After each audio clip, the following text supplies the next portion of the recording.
Hello friends, welcome back to our money కబుర్లు channel. ఈరోజు మన స్టాక్ మార్కెట్లో ఒక పెద్ద సునామీ చూసామన్నమాట. నిఫ్టీ ఆల్మోస్ట్ 436 పాయింట్లు పడిపోయి 23,380 దగ్గర సెట్ అయింది. అట్లాగే సెన్సెక్స్ 1,456 పాయింట్లు నష్టపోయి 74,559 దగ్గర సెట్ అయింది. ముఖ్యంగా ఈరోజు ఐటీ స్టాక్లో అయితే బ్లడ్ బాత్ జరిగింది. అట్లాగే మన మోడీ గారు ఒక సిన్సియర్ రిక్వెస్ట్ చేశారనమాట మన జనాల్ని. అలాగే దాంతోపాటు ఓపెన్ ఏఐ నుంచి వచ్చిన ఒక ముఖ్యమైన ప్రకటన ఐటీ రంగాన్ని షేకాలాడించింది. అసలు గ్లోబల్ మార్కెట్లో ఏం జరుగుతుంది? Let's analyze our portfolio. So let's get into the topic friends. ప్రధాని మోడీ గారు వడోదరాలు చేసిన ఒక స్పీచ్ వైరల్ అవుతుందన్నమాట. ఆయన ఏం చెప్పారంటే వెస్ట్ ఏషియా క్రైసిస్ వల్ల మన ఫారెన్ ఎక్స్చేంజ్ రిజర్వ్స్ ప్రమాదంలో పడుతున్నాయని. యాక్చువల్లీ దీని గురించి మనం ఒక వీడియో చేస్తాం నిన్న, దాని లింక్ డిస్క్రిప్షన్లో పెడుతున్నాను, చూసేయండి. ఆయన చేసిన రిక్వెస్ట్ జనాల్ని ఇవ్వేయండి. ఫస్ట్ వచ్చేసి వచ్చే ఏడాది వరకు మనం అసలు గోల్డ్ కొనకూడదు. ఎందుకంటే మోస్ట్లీ గోల్డ్ ట్రేడింగ్ అనేది మనకి డాలర్లోనే అవుతుంది.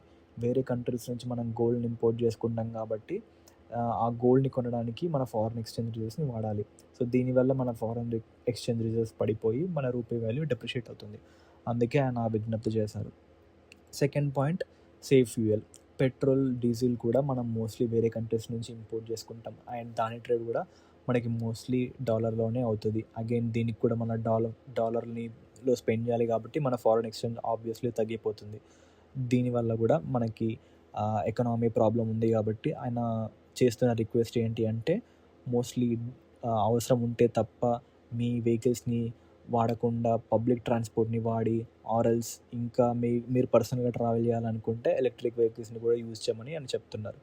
థర్డ్ పాయింట్ వచ్చేసి కార్పొరేట్ కంపెనీస్ మళ్ళీ వర్క్ ఫ్రమ్ హోమ్ స్టార్ట్ చేయాలని చెప్తున్నారు. ఎందుకంటే మోస్ట్లీ జనాలు ఇప్పుడు అందరూ ఆఫీస్లోకి వెళ్తున్నారు కాబట్టి వారి కార్లలో, వెహికల్లల్లో మళ్ళీ పెట్రోల్ ఫ్యూయల్ కన్సంప్షన్ అవుతుంది కాబట్టి దాన్ని రెడ్యూస్ చేయడానికి ఆయన అలా వర్క్ ఫ్రమ్ హోమ్ని రివైజ్ చేయమని చెప్తున్నారు.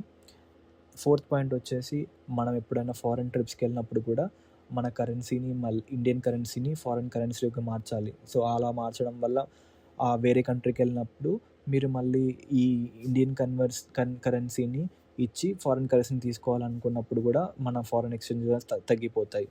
సో అందువల్ల కూడా ఆయన ఏమంటున్నారంటే కుదిరినంత వరకు ఫారెన్ ట్రావెల్స్ కూడా ఆపేయమని చెప్తున్నారు. అసలు ప్రధాని మోడీ గారు ఇలా అనడానికి రీజన్స్ ఏంటి? అసలు వెస్ట్ ఏషియాలో క్రైసిస్ మనం ఊహించిన దానికంటే ఎక్కువగా ఉన్నాయా అని మనకి అనిపిస్తుంది ఫ్రెండ్స్ ఇప్పుడు. సో మన next segment stocks friends.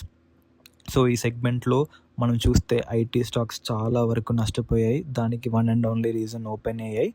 So ఈ ఓపెన్ ఏఐ వాళ్ళు రీసెంట్గా ఒక అనౌన్స్మెంట్ చేశారు. అదేంటి అంటే వీళ్ళు $4 బిలియన్ ఇన్వెస్ట్మెంట్తో కొత్త డిపార్ట్మెంట్ని స్టార్ట్ చేస్తున్నారు. ఈ డిపార్ట్మెంట్ అన్ని కంపెనీస్తో లింక్ అయ్యి వాళ్ళ పనులని ఏఐతో రీడిజైన్ చేస్తాయి అన్నమాట. దీనివల్ల టీసీఎస్ అండ్ ఇన్ఫోసిస్కి వచ్చే వర్క్స్ తగ్గిపోతాయని, అవుట్సోర్సింగ్ వర్క్ బేసికల్లీ తగ్గిపోతాయని మన ఇన్వెస్టర్లు భావించి వాళ్ళ షేర్లని అమ్మేయడం జరిగింది. దీనివల్ల టీసీఎస్ అండ్ ఇన్ఫోసిస్ వాళ్ళ 52-week లోని చూసాయి. మన next stock Muthoot finance. So ఈరోజు ముత్తూట్ ఫినాన్స్ చాలా బాగా పర్ఫామ్ చేసింది. దానికి సింపుల్ రీజన్ ఏంటంటే యూజువల్లీ పీపుల్కి మనీ అర్జెంటుగా కావాలంటే వాళ్ళు గోల్డ్ని అమ్ముతారు, లేదంటే గోల్డ్ని బ్యాంక్లో పెట్టి అప్పుగా తీసుకుంటారు. ఇప్పుడు గవర్నమెంట్ జనాల్ని గోల్డ్ కొనొద్దని ఇండైరెక్ట్గా డిస్కరేజ్ చేస్తుంది కాబట్టి జ్యువెలరీ షాప్కి డిమాండ్ తగ్గిపోతుంది. బట్ ఆల్రెడీ గోల్డ్ ఉన్న జనాలు ఏం చేస్తారు? గోల్డ్ని అమ్మరు. ఎందుకంటే ఒకవేళ ఇప్పుడు అమ్మితే మళ్ళీ గోల్డ్ కొనడం కష్టం, బికాస్ ఆల్రెడీ గోల్డ్ ప్రైస్ చాలా ఇంక్రీజ్ అయింది కాబట్టి. సో వాళ్ళు ఏం చేస్తారు? గోల్డ్ని ప్లెడ్జ్ చేసి లోన్ తీసుకుంటారు. అదే బిజినెస్ ముత్తూట్ ఫైనాన్స్ చేస్తుంది కదా. సో ఫర్ ఎగ్జాంపుల్ మీ ఇంట్లో 10 grams గోల్డ్ ఉందనుకోండి, సడన్గా మీకు 50,000 కావాలనుకుంటే మీరు గోల్డ్ అమ్ముతారా? అమ్మరు ఇప్పుడున్న ప్రజెంట్ సిచ్యువేషన్లో, బికాస్ గోల్డ్ ప్రైస్ ఆల్రెడీ ఎక్కువ ఉంది కాబట్టి. సో మీరు ఏం చేస్తారు? ఒక బ్యాంక్కి వెళ్ళి ఆ బ్యాంక్కి మీ గోల్డ్ని ఇచ్చి పైసలు తీసుకుంటారు. సో దీనివల్ల మీకు ఏమొస్తుంది? క్యాష్ వస్తుంది. మీరు మెల్లగా ఆ లోన్ని కూడా రీపే చేస్తారు. సో మీకు గోల్డ్ ఉంటుంది, మనీకి మనీ వస్తుంది. సో ఇన్వెస్టర్స్ దీన్ని ఒక ఇంట్రెస్టింగ్ పాయింట్లు చూస్తారనమాట. అదేంటి అంటే అందరూ గోల్డ్ రిలేటెడ్ స్టాక్స్ని సెల్ చేస్తున్నారు ప్యానిక్లో. కానీ కొంతమంది థింక్ చేస్తే ఏం చేస్తారు, జ్యువెలరీ సేల్స్ తగ్గినా గోల్డ్ లోన్స్కి మాత్రం డిమాండ్ పెరుగుతుందని చెప్పి ఈ స్టాక్ మీద బెట్ చేస్తున్నారు అనమాట. సింపుల్గా చెప్పాలి అంటే పీపుల్ గోల్డ్ కొనకపోయినా ఆల్రెడీ ఉన్న గోల్డ్ మీద లోన్స్ తీసుకుంటారు కాబట్టి ఈ స్టాక్ బాగా పర్ఫామ్ చేస్తుందని వాళ్ళు నమ్ముతున్నారు. మన నెక్స్ట్ స్టాక్ వచ్చేసి రిలయన్స్ జియో. రిలయన్స్ అంటే అందరికీ ఫస్ట్ గుర్తొచ్చేది బిజినెస్, ఆయిల్ బిజినెస్. కానీ ఇప్పుడు రియల్ స్టోరీ ఆయిల్ కాదు, Jio digital business. Government work from home encourage చేస్తుంటే అది యాక్చువల్లీ జియోకి ఒక పెద్ద బెనిఫిట్ అవుతుంది. సింపుల్ లాజిక్ ఏంటి అంటే, జనాలు ఆఫీస్కి వెళ్ళకపోతే ఆబ్వియస్గా ఫ్యూయల్ సేవ్ అవుతుంది. ఇంట్లో ఉండి ఇంటర్నెట్ ఎక్కువ యూజ్ చేస్తారు. ఇంటర్నెట్ ఎక్కువ యూజ్ అంటే మీటింగ్స్ ఉంటాయి, జూమ్ కాల్స్ ఉంటాయి, యూట్యూబ్, ఓటీటీ, గేమింగ్ అన్నీ ఇంక్రీజ్ అవుతాయి. మీనింగ్ ఏంది, డేటా కన్సంప్షన్ అనేది పెరుగుతుంది అండ్ అది డైరెక్ట్లీ జియో ప్లాట్ఫామ్స్కి బెనిఫిట్ అవుతుంది. ఇంకో ఇంపార్టెంట్ పాయింట్ ఏంటి అంటే, వర్క్ ఫ్రమ్ హోమ్ స్మూత్గా చేయాలంటే ఫాస్ట్ వైఫై కావాలి కదా. సో చాలా ఫ్యామిలీస్ జియో ఫైబర్ కనెక్షన్ తీసుకుంటాయి. కానీ ఆపోజిట్ సైడ్లో వస్తే ఏంటి అంటే, రిలయన్స్ ఇండస్ట్రీస్ ఆయిల్ బిజినెస్కి ప్రెషర్ ఉండొచ్చు. బికాస్ క్రూడ్ ఆయిల్ ఇప్పుడు ఆల్మోస్ట్ $100 పైనే ట్రేడ్ అవుతుంది. సో రిఫైనింగ్ మార్జిన్స్ అనేవి కొంచెం తగ్గొచ్చు. బట్ ట్రెడిషనల్ బిజినెస్ స్లో అయినా డిజిటల్ బిజినెస్ స్పీడ్ పిక్ అవ్వచ్చు. At the end biggest trigger ఏంటి అంటే Jio Platforms. IPO preparations already మార్కెట్లో ఒక పెద్ద హాట్ టాపిక్ అయినాయి ఇప్పుడు. సో ఇన్వెస్టర్స్ ఇప్పుడు ఆయిల్ కన్నా జియో ఫ్యూచర్ గ్రోత్ స్టోరీ మీద ఎక్కువ ఫోకస్ చేస్తున్నారు. సింపుల్గా చెప్పాలి అంటే వర్క్ ఫ్రమ్ హోమ్ అనే ట్రెండ్ జియోకి ఒక ఫ్రీ అడ్వర్టైజ్మెంట్ ఫ్రమ్ గవర్నమెంట్. మామ ఇప్పుడు చెప్పే స్టాక్ చాలా ఇంపార్టెంట్ మామ. అందరూ ఆయిల్ ప్రైజెస్ గురించి మాట్లాడుతున్నారు, కానీ ఈ సిచ్యువేషన్లో సైలెంట్ విన్నర్ ఒకడు ఉన్నాడు మామ. వాడే coal India. Global oil and gas expensive అయితే ఇండియా మళ్ళీ చీపెస్ట్ లోకల్ ఫ్యూయల్ దగ్గరికి వెళ్తుంది, అదే కోల్. సింపుల్ లాజిక్ ఏంటి అంటే, యూఎస్ ఇరాన్ వార్ కాన్ఫ్లిక్ట్ వల్ల ఆయిల్ ప్రైజెస్ అనేది ఎక్కువైపోయినాయి అండ్ గ్యాస్ ప్రైజెస్ కూడా ఎక్కువైపోయినాయి. అప్పుడు ఇండియా పవర్ ప్లాంట్స్ ఏం చేస్తాయి అంటే చీపెస్ట్ అవైలబుల్ ఫ్యూయల్ ఏందని చూస్తుంది. అప్పుడు అది మోస్ట్లీ లోకల్ కోలే అవుతుంది. సో ఎలక్ట్రిసిటీ జనరేషన్ కోసం కోల్ డిమాండ్ అనేది ఇంక్రీజ్ అవుతుంది అండ్ అది డైరెక్ట్లీ కోల్ ఇండియాకి బెనిఫిట్. ఇంకో ఇంపార్టెంట్ పాయింట్ ఏంటి అంటే, ఇండియా ఎనర్జీ సెక్యూరిటీలో కోల్ అనేది చాలా important. Especially global oil routes like strait of హార్మోజ్లో ఇష్యూ వస్తే ఇంపార్టెంట్ ఫ్యూయల్ రిస్క్ పెరుగుతుంది కాబట్టి అప్పుడు డొమెస్టిక్ కోల్ అనేది ఒక బ్యాక్ బోన్గా అవుతుంది. అందుకే ఇన్వెస్టర్స్ దీన్ని ఒక డిఫెన్సివ్ స్టాక్ లాగా చూస్తారు. బికాస్ డిమాండ్ స్టేబుల్గా ఉంటుంది, గవర్నమెంట్ సపోర్ట్ ఉంటుంది అండ్ హై డివిడెండ్ ఇస్తుంది. అట్ ద ఎండ్ ఏంది అంటే, ఈ స్టాక్ ఇప్పుడు ప్రజెంట్ 450 నుంచి 500 మధ్యలో ట్రేడ్ అవుతుందని ఇన్వెస్టర్లు చెప్తున్నారు. సింపుల్గా చెప్తా విను.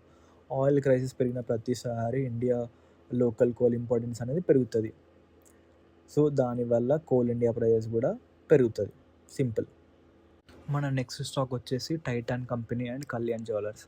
గోల్డ్ స్టాక్స్లో ఇప్పుడు బిగ్గెస్ట్ పానిక్ జోన్ ఈ రెండు స్టాక్స్ అనమాట. పిఎం స్టేట్మెంట్ వచ్చిన తర్వాత స్టాక్స్ మార్కెట్ ఆల్మోస్ట్ 10% వరకు క్రాష్ అయినాయి. మార్కెట్లో ఫియర్ చాలా ఎక్కువ ఉంది. India gold imports financial year 2026లో రికార్డ్ లెవెల్కి రీచ్ అయినాయి. అరౌండ్ $72 బిలియన్ వరకు మనం గోల్డ్ ఇంపోర్ట్ చేసుకున్నాం అనమాట. గవర్నమెంట్కి కన్సర్న్ ఏంటి అంటే, టూ మచ్ గోల్డ్ ఇంపోర్ట్ చేసుకుంటున్నామని and more dollars outside వెళ్ళడం, దీనివల్ల $more అనేవి బయటకు వెళ్తాయి. సో మార్కెట్ ఇప్పుడు ఫియర్ అవుతుంది ఏంటి అంటే, government import duty or taxes పెంచుతాయా అని. ఒకవేళ ఇంపోర్ట్ డ్యూటీ ఇంక్రీజ్ చేస్తే గోల్డ్ ప్రైజెస్ ఇంకా కాస్ట్లీ అయితే జ్యువెలరీ డిమాండ్ కొంచెం స్లో అవుతుంది అండ్ కంపెనీ సేల్స్ అనేది ఇంపాక్ట్ అవుతాయి అన్నమాట. అందుకే ఇన్వెస్టర్ ప్యానిక్లో సెల్ చేస్తున్నారు. కానీ ఇంపార్టెంట్ పాయింట్ ఏంటి అంటే, ఇప్పటివరకు గవర్నమెంట్ అఫీషియల్గా ట్యాక్స్ హైక్ చేస్తున్నామని ఏం చెప్పలేదు. So market mostly fear and speculation మీద రియాక్ట్ అవుతుంది. ఈ సిచ్యువేషన్లో బిగ్గెస్ట్ రిస్క్ ఏంటి అంటే, పడుతున్న కత్తిని పట్టుకోవడం లాంటిది అనమాట. అంటే స్టాక్ ఫాస్ట్గా పడుతుందని ఇమ్మీడియట్గా బై చేస్తే అది చాలా రిస్కీ. బెటర్ అప్రోచ్ ఏంటి అంటే, గవర్నమెంట్ నుండి క్లారిటీ వచ్చే వరకు వెయిట్ చేయడం బెస్ట్. ఆర్ ఇంపోర్ట్ డ్యూటీ మీద డెసిషన్ తీసుకునే వరకు చూడాలన్నమాట. సింపుల్గా చెప్పాలి అంటే, ప్యానిక్లో బ్లైండ్గా డిప్ చేయొద్దు. ఫస్ట్ పాలసీ క్లారిటీ రానివ్వండి, తర్వాత దాని గురించి డిసిషన్ తీసుకోవచ్చు.